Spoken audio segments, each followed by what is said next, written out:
7절부터 19절 말씀입니다.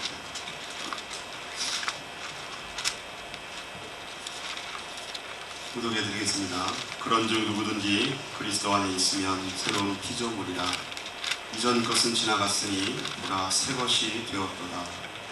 모든 것이 하나님께로서 났으며 그가 그리스도로 말미암아 우리를 자기와 화목하게 하시고 또 우리에게 화목하게 하는 직분을 주셨으니 곧 하나님께서 그리스도 안에 계시사 세상을 자기와 화목하게 하시며 그들의 죄를 그들에게 돌리지 아니하시고 화목하게 하는 말씀을 우리에게 부탁하셨느니라. 아멘.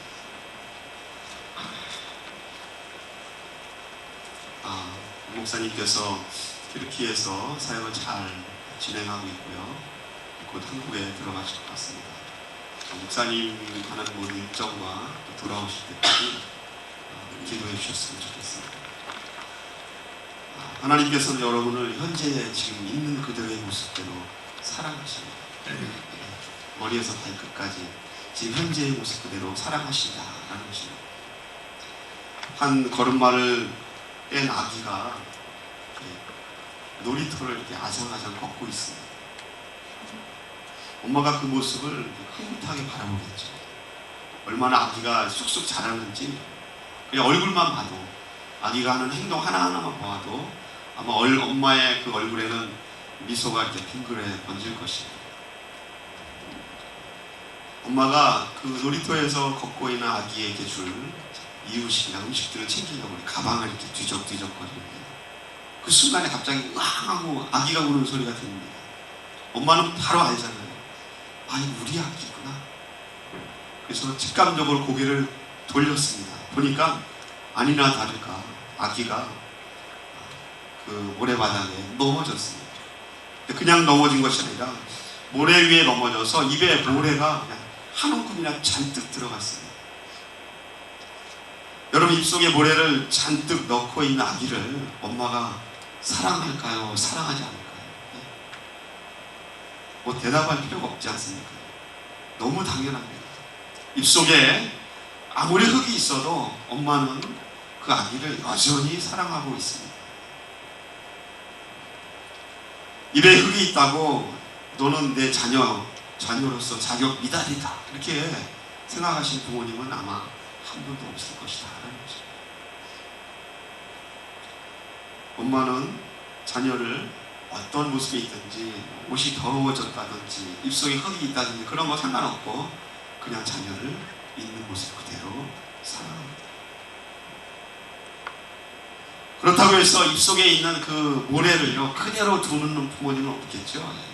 입속에 있는 모래를 두지 않고 뱉게 하고 입가를 씻어주는 것이 엄마의 모습일 겁니다.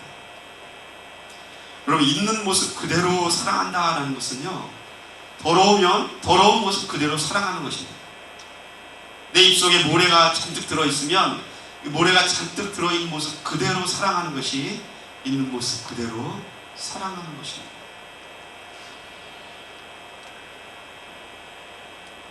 아무리 입속에 더러운 것이 있어도 그 더러움이 엄마가 자녀를 얼마나 사랑하는지 그 사랑을 소멸시키지 못한다는 것입니다. 왜 그렇습니까? 그게 사랑입니다. 내가 완벽해지고 자라서 성숙해지고 능수능란해져야 그래야 사랑받을 수 있는 자격이 생기는가? 그렇지 않다라는 것입니다. 아직 미숙하고 아직 어리고 때로는 서툴러서 넘어지기도 하고 금방 웃다가도 물어버리지만 있는 모습 그대로 그것을 사랑하는 것, 그게 사랑입니다. 사랑의 성격인 것 같습니다. 오늘은 여러분 옆에 있는 분들과 그렇게 인사했으면 좋겠습니다. 앞에 동서남북으로요, 우리 있는 모습 그대로 당신을 사랑합니다. 한번 인사할까요? 있는 모습 그대로 사랑합니다. 사랑자가 들어가면 다 쑥스러워하세요. 있는 모습 그대로 사랑합니다. 하나님은 여러분이 있는 모습 그대로 사랑하십니다. 우리 있는 모습 그대로 사랑하시는 주님.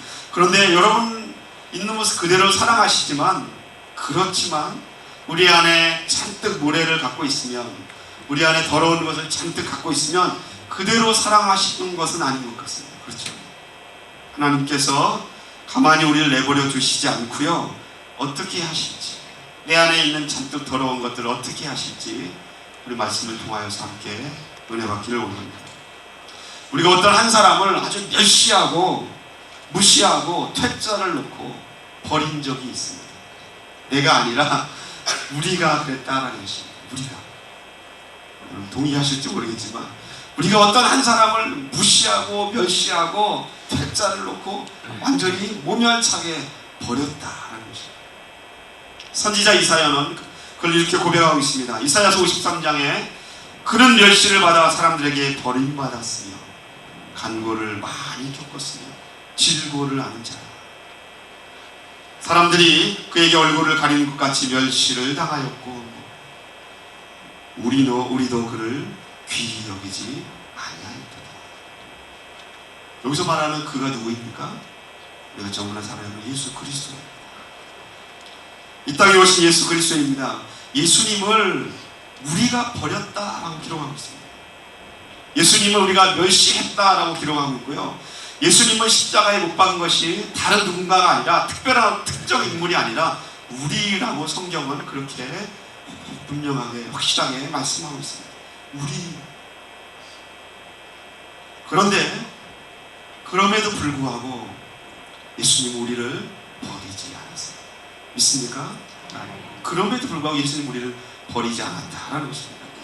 예수 그리스도 하면 그리스도라는 말만 들으면 막 진저리가 쳐지는 한 청년이 있습니다. 그 청년은요, 예수 그리스도 믿는 사람만 있으면 누가 예수님을 믿는다 그러면 그냥 늑달같이 달려가서 그 사람을 신고하고 감옥에 가둬버리는 청년입니다. 예수 믿는 사람? 사이비 종교다. 예수님을 믿는 사람들 민족에게 해를 끼친다 그렇게 생각했습니다. 나에게 해가 아니라 예수 믿는 것 자체가 국가에 민족에게 해가 된다라고 생각하고 아주 굳은 신념을 갖고 믿는 자들을 감옥에 가두기도 하고, 심지어는 그는 예수 믿는 사람을 죽이는 그 자리에 버젓이 증인으로 세워졌던 사람입니다. 그 사람이 누구입니까? 사울이라는 청년입니다. 이 청년이 예수님을 길가에서 만났어요. 예수님을 만나고 이 사울이라는 청년이 완전히 변해버리고 말았습니다. 자신의 이름을 사울에서 바울로 바꿨습니다. 그가 그리스도를 만나고 하나님의 은혜를 깨닫고 하나님이 나를 어떻게 대하시는가, 나의 모습, 나의 현재의 상태를 하나님이 어떻게 보시는가, 그것을 이렇게 로마서 8장에 고백하고 있습니다. 누가 우리를 그리스도의 사랑에서 끊으리요? 환난이나 곤고나 박해나 기근이나 적신이나 위험이나 칼이라. 어떤 것도 그리스도께서 우리를 사랑하는 것에서 끊을 수 없다라는 것입니다. 계속해서 38절부터 39절 말씀에는 사망이나 생명이나 천사들이나 권세자들이나 현재일이나 장래일이나 능력이나 높음이나 깊음이나 다른 어떤 피조물이라도 우리를 우리 주 그리스도 예수 안에 있는 사랑에서 끊을 수 없으리다라고 말씀하고 있습니다. 고백합니다. 우리가 아무리 죄를 지어도 우리 입가에 더러운 것이 남아 있어도 그 더러움이 하나님이 우리를 사랑하는 그 사랑을 포기하게끔 할 수 없다는 것입니다. 믿습니까? 여러분이 미련할지라도, 내가 우매하다 할지라도 그리스도의 사랑이 사라지는 것이 아니다라는 것입니다. 우리가 좀 실패한다고, 우리가 실패하니까 실패하는 사람은 조금만 사랑하고 성공하는 사람은 많이 사랑하고, 그렇지 않다라는 것입니다. 하나님의 사랑은 표현할 때 정말 끝없는 사랑입니다.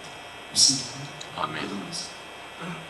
우리가 고난에 있을지라도, 지금 현재 어려움 가운데 빠져 있을지라도, 우리 처철홍 집사님이 기도하신 것처럼 현재 나의 모습이 여전히 죄에 넘어지고 여전히 힘들어하고 어려울지라도 하나님이 우리를 있는 모습 그대로 사랑하신다라는 것입니다. 그런데 여러분, 하나님이 우리를 사랑하시지만 우리 입가에, 우리 입속에 여전히 더러운 것이 있고요. 우리가 먹을 때에 우리 입속에 더러운 것만 있는 것이 아니라 각종 더러운 것을 먹지 않습니까? 시기가 있고 분쟁이 있고 거기에 질투가 있고 탐욕이 있고요. 술 취함이 있고 방탕함이 있고 편견이나 또 원망이나 부도덕이나 부정직, 이런 더러운 것들이 우리 속에 가득할지라도 하나님이 사랑하시지만 그러나 그대로 두시지는 않는다라는 것입니다. 하나님이 그것을, 더러운 것을 뱉게끔 하시고요, 어떻게 해서든지 그것을 해결할 수 있게끔 하십니다. 우리 입가를 씻어주시면 원하십니다. 하나님께서 우리의 위가 얼마나 튼튼한지 하나님 믿고 있는지 모르겠지만, 아무리 더러운 것을 할지라도 하나님 우리를 사랑하시지만 더러운 것을 내가 취하면 언젠가는 분명히 탈이 나고 말 것입니다. 하나님께서 그렇기 때문에 탈나지 않도록 성도들을 하나님께서 치료해 주시고 회복해 주십니다. 하나님께서 치료해 주시고 회복해 주신 방법 가운데 우리에게 뭔가를 주시기를 원하시는데, 하나님이 내게 주시는 것이 그냥 복만 있는 것은 아닌 것 같습니다. 하나님 내게 복을 내려주소서 라고 기도하는데, 하나님이 내게 주신 것이 복만 있는 것이 아니다. 또는 하나님 내게 주신 것이 어떤 축복이나 건강이나 직장이 잘 되는 것이나 비즈니스가 잘 되는 것이나 그런 주시는 것이 그런 것에만 국한되는 것이 아니라 하나님 내게 주시는 것에는 사명도 있다.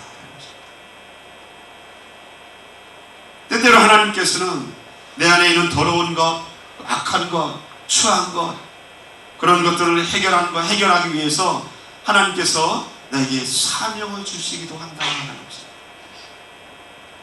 하나님 내게 소명을 주시거나 사명을 주실 때는 그 사람이 잘 준비되고 아주 퍼펙트하게 준비되었을 때, 네가 완전히 준비되었구나, 이제 너에게 사명을 준다라고 그때 하나님의 사명을 주실 때도 있지만, 아직 미성숙하고 아직 잘하지 못했는데, 아직 여전히 내 안에 부족함이 있는데, 아직 내 입속에 더러운 것이 가득 차 있는데 하나님 내게 소명을 주시기도 하고 사명을 주시기도 한다는 것입니다. 예수님을 믿는 모든 자, 오늘 우리가 읽은 성경 말씀 본문에는 이렇게 기록되어 있습니다. 우리 한번 다 같이 한번 읽어볼까요? 고린도후서 5장 17절 말씀입니다. 다 같이 한번 읽어보겠습니다. 시작. 그런즉 누구든지 그리스도 안에 있으면 새로운 피조물이다. 이전의 것은 지나갔으니 보라 새 것이 되었도다. 하나님이 여러분을 보실 때에 여러분이 어떤 상태로 하나님을 보시는가 하면, 예수 그리스도를 믿는 모든 하나님의 자녀들, 하나님의 백성들은 새로운 사람이다, 새로운 피조물로 보신다는 것입니다. 비록 입가에 모래를 한 움큼 내 입에 담고 있어도 여전히 사랑하시고 여전히 나의 아들이요 나의 딸이다 라고 보신다는 것입니다. 내 입가에 더러운 것이라고 너는 자격 미달이다 하고 내치시지 않습니다. 옛것은 지나가고 새 것이 왔으니 그리스도로 말미암아 새롭게 태어난 존재가 바로 저와 여러분 아닙니까? 그렇기 때문에 하나님께서 우리에게 사명을 주실 수 있는 근거가 충분하다는 것입니다. 하나님, 나는 부족합니다. 그게 아닙니다. 그리스도를 믿는 순간, 자녀가 되는 순간 하나님께서 주시는 은혜를 받을 수 있으며, 그 은혜 가운데는 내게 주신 소명도 있고요, 사명도 있습니다. 하나님이 오늘 말씀을 통하여 어떤 사명을 주시는지 오늘 성경 말씀 18절에 이렇게 기록되어 있습니다. 모든 것이 하나님께로부터 났으며 그가 그리스도로 말미암아 우리를 자기와 화목하게 하시고, 또 우리에게 무엇을 주셨다고요? 화목하게 하는 직분을 주셨습니다. 첫 번째로는요, 그리스도 예수를 통하여 하나님하고 우리하고 화목하게 만드셨습니다. 믿습니까? 하나님과 우리가 화목하게 되었습니다. 그 다음에는요, 두 번째 무엇입니까? 우리로 사명을 주셨는데 그 사명을 화목하게 하는 직분을 주셨다는 것입니다. 19절 말씀은요, 이 말씀은 조금 더 부연 설명하고 있습니다. 이렇게 기록되어 있습니다. 곧 하나님께서 그리스도 안에 계시사, 아까 18절에서는 하나님과 우리를 화목하게 하셨는데 19절에서는 어떻게 기록하고 있습니까? 세상을 자기와 화목하게 하신다. 세상과 하나님을 화목하게 하신다. 그리고 둘째로는 그들의 죄가 누구입니까? 세상의 죄를 그들에게 돌리지 아니하시고 화목하게 하는 말씀을 누구에게 부탁합니까? 우리에게 부탁하셨다라고 기록하고 있습니다. 19절 말씀은요, 하나님과 세상이 화목해지고요, 세상이 아무리 더러워도 세상의 죄를, 너희들이 죄를 졌으니 너희들이 잘못했다라고 죄의 대가를 돌리지 않는다는 것입니다. 그리고는요, 우리에게 직분을 주시는데, 얘들아, 너희들 내 안에 내 자녀들 아니면 저 세상이 하나님과 화목할 수 있도록 너희들에게 화목하게 하는 말씀을 줄 테니 너희가 그 일을 좀 감당해라. 우리에게 화목하게 하는 말씀을 주신다라고 기록하고 있습니다. 사랑하는 성도 여러분, 하나님 우리에게 주신 것이 무엇입니까? 사명이 무엇입니까? 화목하게 하는 직분을 주셨다는 것입니다. 화목하게 하는 말씀을 우리에게 부탁하셨습니다. 예수님께서 화목하게 하는 직분을 제일 잘 충실히 수행하시는 그런 본이 되시는 분인데, 예수님이 어떻게 하셨는지 한번 묵상하기를 원합니다. 예수님께서는 하나님께서 위로부터 주신 사명 외에는 어떤 것에도 따라 움직이지 않으셨습니다. 위로부터 아버지께로 받은 사명만, 그것을 갖고 목표를 세우시고 그대로 순종하셨습니다. 예수님이 어떻게 사셨는가? 한마디로 요약한다면 인류의 죄를 구원하시기 위해서 아닙니까? 그렇죠? 누가복음 9장 10절에 이렇게 기록하고 있습니다. 인자의 온 것은 잃어버린 자를 찾아 구원하기 위해서. 우리가 잘 알고 있는 요한복음 3장 16절은 어떻게 기록하고 있습니까? 세상을 이처럼 사랑하사 독생자를 주셨습니다. 그를 믿는 자마다 멸망치 않고 무엇을 얻는다고요? 영생을 얻게 하기 위해서. 마태복음 20장 28절은 인자에 온 것은 섬김을 받으려 함이 아니라 도리어 섬기려 하고 자기 목숨을 많은 사람들의 대속물로 주기 위해서 이 땅에 오셨다라고 성경은 기록하고 있습니다. 이런 말씀들을 살펴볼 때 예수님께서 이 땅에 오신 사명은 어떤 것입니까? 이런 자를 찾기 위해서입니다. 구원을 이루기 위해서입니다. 영생을 주기 위해서입니다. 그렇게 하기 위해서 자기 목숨을 대속물로, 희생제물로 자기를 죽이기 위해서 이 땅에 오셨다라고 성경은 기록하고 있습니다. 주님이 이 사명을 위해서 예수님은 스스로 자기를 십자가에 죽이셨다라는 것입니다. 예수님은 사실 십자가에 못 박은 것은 사람들 아닙니까? 그렇죠? 예수님은 십자가에 못 박아라, 십자가에 못 박아라 하고 외쳤던 자들은 예수님 다 스스로가 아닙니다. 우리들입니다. 사람들입니다. 예수님을 버리고 멸시하고 침을 뱉고 주먹으로 때리고 채찍질하고 머리에 가시관을 씌우고 창으로 찌르고 했던 사람들이 바로 우리들입니다. 그런데 주님은 그 죄의 대가를 우리에게 돌리지 않으셨습니다. 그것이 우리 예수님께서 우리에게 보여주신 사랑입니다. 여전히 우리 안에 죄가 있고요, 악한 것이 있고 추한 것이 있어도 여전히 변함없이 우리를 사랑하신다라고 기록하고 있습니다. 우리가 분명히 죄인인데 예수님은 우리를 향하여서 네가 죄인이다 라고 말씀하지 않았다는 것입니다. 죽는 순간까지도 그렇게 하셨습니다.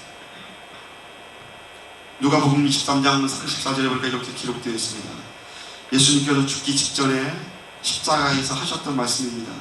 예수께서 이르시되 아버지여 저들을 사하여 주시옵소서. 자기들이 하는 것을 알지 못합니다. 죽는 순간에도요, 우리의 죄를 우리에게 돌리지 않고요, 우리의 잘못을 우리에게 돌리지 않고요, 우리의 잘못을 예수님 당신에게 돌렸습니다. 저들이 알지 못합니다. 용서해 주세요. 용서해 주세요. 예수님의 이 모습이 무엇입니까? 화목하게 하는 직분을 감당하시 못합니다. 세상과 하나님이 화목하게 할 수 있도록 하기 위해서 예수님 당신을 십자가에 못 박았습니다. 예수님은 자기에게 주어진 사명을 충실히 따랐고요. 그 사명을 잘 감당하셨어요. 그렇기 때문에 예수님께서 지금 우리를 향하여 이런 말씀하십니다. 야, 여기 중앙장로교회의 일부 예배에 앉아있는 저와 여러분에게 하시는 말씀이, 자, 이제 일어나 나와 같이 갑시다. 내가 갔던 길을 여러분도 같이 갑시다 라고 주님께서 말씀하고 있다라는 것입니다. 믿습니까? 아멘. 네. 믿습니까? 아멘.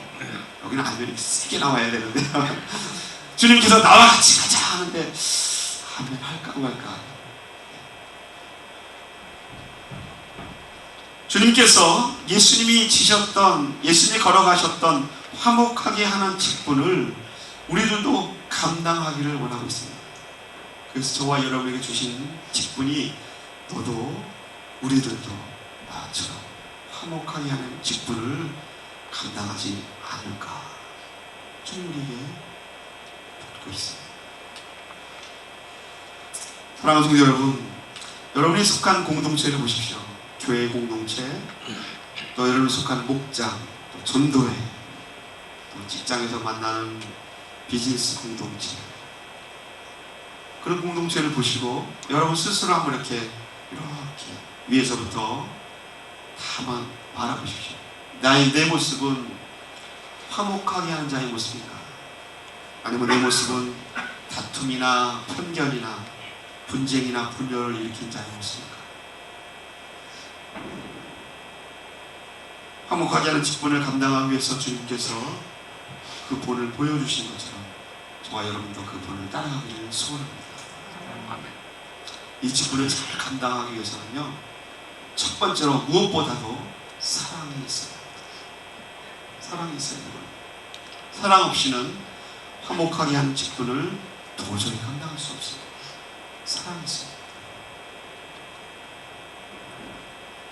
사랑이 있어야 한다는 것은 두 말 하면, 여러 말 하면 잔소리 아닙니까? 그렇죠? 사랑이 너무너무 필요합니다. 사랑이 동기가 되고요, 사랑이 에너지가 됩니다. 화목하기 위해서는 사랑이 있어요. 둘째로 화목하게 하는 직분을 감당하기 위해서는 내 형편이나 내 조건, 내 기준에 따라서 화목하게 하는 직분을 감당하는 것이 아니다라는 것입니다. 내 형편, 내 조건, 내 상황, 그것과 화목하게 하는 직분 전혀 상관이 없습니다. 사랑이 동기라고 한다면 그것을 실천할 수 있는 것, 화목하게 하는 직분을 실천할 수 있는 그 행동의 그러한 원리는요, 행동의 그러한 에너지는요, 사랑이 원인이라고 한다면 그것은 다른 사람 때문에 화목하게 하는 직분을 감당해야 한다라는 것입니다. 이게 무슨 말인가 하면요, 여러분이 아파도 내 속에 갈등이 있고 내 속에 그냥 고난이 있고 그냥 근심하고 염려하는 것이 여전히 있습니다. 그럼에도 불구하고요, 어떻게 해야 된다고요? 다른 사람을 화목하게 해야 한다라는 것입니다. 여러분 상황, 내 안에 있는 내 상황은, 내 형편은 꾹 참고 다른 사람에게 내가 속한 공동체를 화목하게 해야 한다라는 것입니다. 한 코미디언이 아버님이 돌아가신 이후에 인터뷰하는 것을 들은 적이 있습니다. 아버님이 돌아가시고 장례식을 마치자마자 녹화 스케줄에 맞춰서 코미디 녹화를 해야 됩니다. 마음은 어떻습니까? 아버님이 돌아가셨으니까 마음이 슬프고 또 마음이 연약하고 괴롭습니다. 웃을 수가 없지 않습니까? 그런데 그는요, 사람들 앞에서 최선을 다해서 웃었다고 합니다. 어떻게 그렇게 했습니까? 코미디언이기 때문에 자기 직업에, 자기 직분에 충실했습니다. 슬픔이 있었지만 참고 웃었어요. 예수님은 어떻습니까? 예수님도요, 자신을 배반할 것이라고 알고 있었던 가룟인 유다를요, 제자로 품었고요, 그에게 예수님께서 보여주시는 모든 것을 보여주었어요. 이 사람 나를 배반할 것이다 알고 있었습니다. 예수님께서는요, 예수님은 십자가에 못 박으라, 십자가에 못 박으라고 막 외치고 예수님을 배반한 그 군중들이 예수님께 오면 변함없이 예수님은 말씀을 전해주시고요, 그 군중들이 병든 자가 있고 연약한 자가 있으면 치료해 주셨어요. 예수님을 따라다녔던 사람들 가운데에 그들 가운데는 예수님을 십자가에 못 박으라고 했던 그 자리에 있던 사람들은 분명히 있습니다. 예수님이 뭐 자존심이 없기 때문에, 속 없는 사람이기 때문에 예수님이 그렇게 하신 것일까요? 예수님이 하나님의 아들이기 때문에 나는 하나님의 아들이니까 그 정도는 뭐 아무것도 아니야, 나를 배반해도 내가 품을 수 있어, 너그러운 마음이기 때문에 예수님이 그렇게 하셨을까요? 예수님이 십자가에 잡히시기 전날밤 하나님께 했던 기도를 보면 예수님은 그렇지 않으신 것 같아요. 예수님도 고민이 있었고요, 갈등이 있었고요, 내가 이걸 어떻게 합니까? 난 정말로 두렵습니다 라고 하나님께 기도했던 예수님의 심정을 우리가 알 수 있습니다. 그것을 예수님께서 이렇게 누가복음 12장 42절에 짤막하게 표현하고 있습니다. 아버지여, 만일 아버지의 뜻이여도 이 잔을 내게서 옮기시옵소서. 하나님, 내가 지금 감당해야 할 십자가의 이 사명이 너무너무 힘듭니다. 하나님, 만약에 하나님 원하시면 내 이 잔을, 내 이 십자가를 지는 사명을 하지 않으면 안 됩니까? 라는 그런 뜻이 담겨있는 그리스도 예수의 고백입니다. 예수님도 고민하셨습니다. 걱정하셨습니다. 번민하셨습니다. 그럼에도 불구하고 예수님께서 이루신 것은 무엇입니까? 십자가를 지셨고요, 십자가 위에서 아버지여 저들을 용서하여 주시옵소서. 저들의 죄를, 그들의 죄를 그들에게 돌리지 마시옵소서. 주님이 그렇게 기도하셨어요.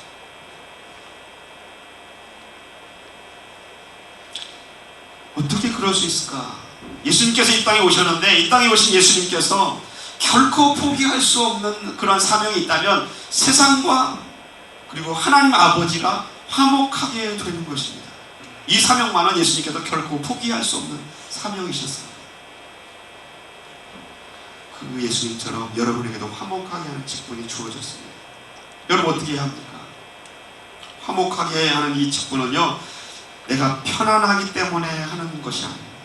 내가 평안이 있고 내게 감사가 넘치고 내가 충분한 조건이 되고 충분한 자격이 되어서 내가 화목하게 할 수 있는 것이 아니다라는 것입니다. 화목하게 하는 직분을 주셨다라는 것이지 내가 화목하라 하는 것이 아니다라는 것입니다. 그렇죠? 말씀을 그대로 이해한다면 하나님께서 우리에게 주시는 것은 화목하게 하라는 그러한 직분이지 너도 화목해야 된다, 그런 전제 가운데 말씀하시는 것이 아니다라는 것입니다. 나는 화목하지 않아도 내 안에 고민이 있고 갈등이 있고 어려움이 있습니다. 그런데 너의 직분은, 너의 달란트는 너는 화목하지 못해도 다른 사람만은 화목하게 해야 합니다. 그것이 오늘 말씀 고린도전서 후서에 말씀하고 있는 내용입니다. 사랑하는 성도 여러분, 그렇기 때문에 화목하게 하는 직분은 여러분 자신의 형편이나 여러분 자신의 조건이나 상황을 무관합니다. 나와는 무관하게 내가 속한 공동체, 내가 늘 살고 있는 이 세상을 화목하게 하기 위해서 내가 이 땅에 하나님께서 내게 주신 삶을 화목하게 하는 직분이다라는 것입니다. 마지막으로 끝으로 화목하게 한다라는 말은요, 전도와 정말 밀접하게 관련되어 있습니다. 화목하게 한다라는 것은 그 말씀 자체가 오늘 19절에 나와 있는 말씀처럼 세상과 하나님을 화목하게 하는 것 아닙니까? 세상과 하나님을 화목하게 한다는 게 무엇입니까? 세상을 향하여 전도의 마음이 열려져 있는 것이고요, 세상을 향하여 선교의 마음이 열려져 있는 것이고요, 불쌍한 사람, 연약한 사람들을 위해서 구질할 수 있는 마음이 오픈되어 있는 것이 바로 화목하게 하는 직분입니다. 세상을 향해서 전도의 마음이 열려져 있습니다. 화목하게 하는 직분을 가진 자의 마음가짐입니다. 우리 본 목사님 언젠가 예배하는 것과 또 비행기 타는 것이 비슷하다라는 그런 비유를 준 적이 있습니다. 한 번 더 그 비유를 가져와 보면요, 예배를 드리는 것과 비행기를 타는 것이 비슷하잖아요. 대체적으로 여기 오늘 오신 분들 그 옷 차림이나 또는 모든 것이 이렇게 단정합니다. 간혹가다 비행기 탈 때에 너무너무 편한 차라고 타는 분도 있지만 그래도 대체적으로는 단정하더라고요. 또 비슷한 점이 있다면요, 비행기를 타면 자기도 하고요, 졸기도 하고요, 창밖을 보기도 하고요, 또 뭐 어떻게 합니까? 시계를 이렇게 보기도 합니다. 언제 도착할까? 언제 예배가 끝날까? 또 더 너무너무 지루하면 핸드폰을 보기도 하고. 그렇습니다. 그런데 예배를 드린 사람이나 비행기를 탄 사람이나 끝나고 나갈 때는 모두 다 좋았습니다, 괜찮습니다, 땡큐 하고 말합니다. 한 가지 말씀을 이야기를 하면 한 소년이 비행기를 탔습니다. 이 소년은 비행기 여행을 마치고 나서 그냥 땡큐, 괜찮았습니다, 그 정도의 기대감을 갖고 비행기를 타는 소년이 아닙니다. 이 소년은 비행기를 탈 때 정말 엄청난 기대감을 갖고 비행기를 탑니다. 그 기대감이 무엇인가 하면 제가 정말 조종사를 만날 수 있을까 라는 기대감입니다. 조종사를 만날 수 있을까. 스튜어디스를 만났을 때도 제가 조종사를 만날 수 있어요 하고 대뜸 묻곤 했습니다. 근데 이 소년의 기대감이 흘러 조종사에까지 들어갔습니다.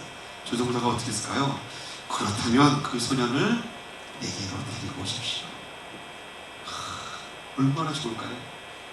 아무도 들어가지 못했던, 승객 중에는 아무도 들어가지 못하는 그 조종석을 이 소년이 들어가게 되었습니다. 이야, 휘황찬란한 계기판들을 보았고요, 조종사를 만났습니다.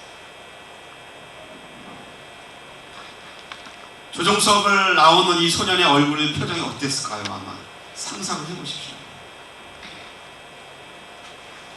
이 소년이 조종실을 나올 때에 그 소년을 바라보는 승객들은 두 가지 반응이 있습니다. 두 가지 종류의 부류가 있습니다. 한 종류는요, 이야, 저 꼬마를 보니까 나도 들어가고 싶은데, 나도 직접 이 비행기를 조종하는 조종사와 만나고 싶은데 라는 그런 기대감을 갖는 사람이 있고요.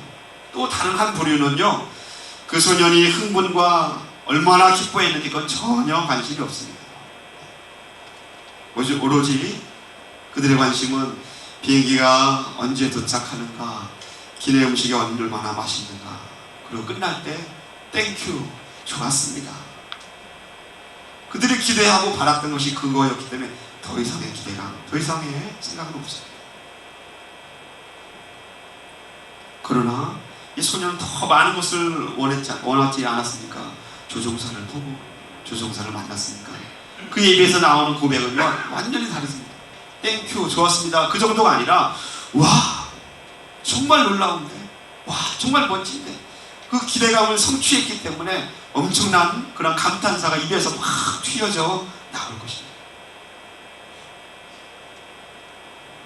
제가 왜 이렇게 이런 이야기를 장황하게 설명하고 있는가 하면, 화목하게 하는 직분은요, 선교와 관계되어 있는데, 선교나 전도의 현장에서 화목하게 하는 직분을 수행하는 자들은 이 소년처럼 하나님을 만난 사람, 조종사를 만난 사람, 조종실을 본 사람이어야 하기 때문에 그렇습니다.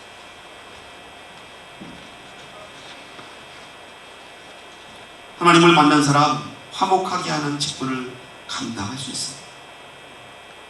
네, 하나님의 직분을 감당하기 위해서는 하나님을 만나야겠죠. 그렇죠. 하나님이 주신 하나님의 세계의 놀라운 은혜들을 경험하고 느낄 수 있어야 합니다. 그렇기 때문에 화목하게 하는 직분은 전도와 연결되어 있고, 세상과 연결되어 있고, 선교와 연결되어 있는데, 하나님을 만났기 때문에 그 감탄사와 그 고백들이 저절로 나옵니다. 하나님을 믿지 않은 넌 크리스천들은요, 우리가 찬송하는 것 그거 이해하지 못합니다. 하나님을 믿지 않은 내 친구를 한번 교회에 데리고 와서 옆에 딱 앉혀놓고 예배를 드려보십시오. 그 불신자나 넌 크리스천이나 또 교회에 얼마 다니지 않은 초신자, 새신자들이 예배당에서 일어나는 일들을 이해합니까? 잘 이해하지 못합니다. 찬송의 가사들 잘 이해하지 못합니다. 우리가 열심히 찬양하는데 그 찬양하는 모습들 잘 이해하지 못합니다. 설교 내용들 이해하기 쉽지 않습니다. 다른 것은 다 이해하지 못하는데, 예배 순서에 있는 거 다 이해하지 못하는데, 그러나 넌 크리스찬도 또 교회에 그냥 갓 나온 새신자들도 분명히 이해할 수 있는 것이 한 가지가 있다면, 예배를 드린 사람, 하나님을 믿는 사람이 그 입에서 터져나오는 고백, 그의 얼굴 표정을 보면 하나님 믿는 사람은 저렇구나 라는 것을 이해한다는 것입니다. 조종사를 만나고 조종씨를 보고 나온 소년의 마음이 어떤지 그 얼굴 표정을 보면 알지 않습니까? 하나님을 만난 사람의 표정이 어떤 것인지 얼굴 표정을 보면 알 수 있지 않습니까? 넌 그리스도인은 우리 얼굴을 보고 우리의 삶을 보고 우리가 그리스도인인지 이해한다는 것입니다. 그렇기 때문에 하나님을 믿는 화목하게 하는 자들은 삶 속에서 전도의 현장에, 선교의 현장에 서 있는 자들이라는 것을 여러분 믿으시기를 예수님 이름으로 간절히 축원을 드립니다. 아멘. 말씀을 읽겠습니다. 한 청년이 하나님을 만났습니다. 그 청년은 하나님을 만나고 나서는요, 죽는 순간까지 예수님처럼 하고 죽었습니다. 그 청년이, 누가는 그 청년의 마지막 순간을 이렇게 기록하고 있습니다. 사도행전 7장에 스데반이 성령 충만하여 하늘을 우러러 주목하여 하나님의 영광과 및 예수께서 하나님 우편에 서신 것을 두고 말하되, 보라, 하늘이 열리고 인자가 하나님 우편에 서신 것을 보더라. 하나님을 보았어요. 하나님을 만났습니다. 그랬더니 어떻게 되었습니까? 59절과 60절 말씀은 이렇게 기록되어 있습니다. 그들이 돌로 스데반을 치, 사람들이 스데반을 돌로 칩니다. 스데반이 부르짖어 이르되 주 예수여 내 영혼을 받으시옵소서 하고 무릎을 꿇고 크게 불러 이르되, 어떻게 고백합니까? 주여 이 죄를 그들에게 돌리지 마옵소서. 이 말을 하고 십자가에서 죽으셨던 예수님처럼 스데반 선생님도 어떻게 세상을 하나님과 화목해야 하는지 우리에게 보여주었어요. 그리스도를 향하여서, 예수를 향하여서, 돌을 던지는 세상을 향하여서 어떻게 했다고요? 하나님, 저들의 죄를 저들에게 돌리지 마옵소서. 용서해 주세요. 그리고 뒷말이 뭡니까? 예수님은 그 죄를 나에게 돌리소서. 내가 죽겠습니다. 그것이 화목하게 하는 직분자의 모습이요 믿음의 태도임을 여러분 기억하시고, 저와 여러분이 예수님처럼 믿음의 선진들처럼 화목하게 하는 직분을 감당할 수 있는 멋진 크리스찬 되시기를 예수님 이름으로 축원을 드립니다. 아멘. 기도하겠습니다. 사랑과 은혜가 풍성하신 하나님 아버지, 화목하게 하는 그 놀라운 은혜를, 사명을 우리에게 주셨는데 이 직분을 잘 감당하기를 원합니다. 우리에게 연약함이 있습니다. 더러움이 있습니다. 죄악이 있습니다. 그럼에도 불구하고 여전히 변함없이 우리를 사랑하시는 우리 주 예수 그리스도의 그 사랑을 우리가 어떻게 잊을 수 있겠습니까? 하나님, 그 사랑에 내 마음이 가득 차게 하시고 그 예수님의 사랑에 내 얼굴이 빛나게 하시며 그 예수님의 사랑 때문에 이 세상에서, 이 땅에서 하나님과 세상을 화목하게 하는 저희 모두가 될 수 있도록 하나님 은혜로 붙들어 주시옵소서. 하나님 이 일에 결단케 하시고 우리가 마음을 헌신할 수 있는 복된 하나님의 자녀들 되기를 원하오며 예수님의 이름으로 기도드리옵나이다. 아멘. 아멘.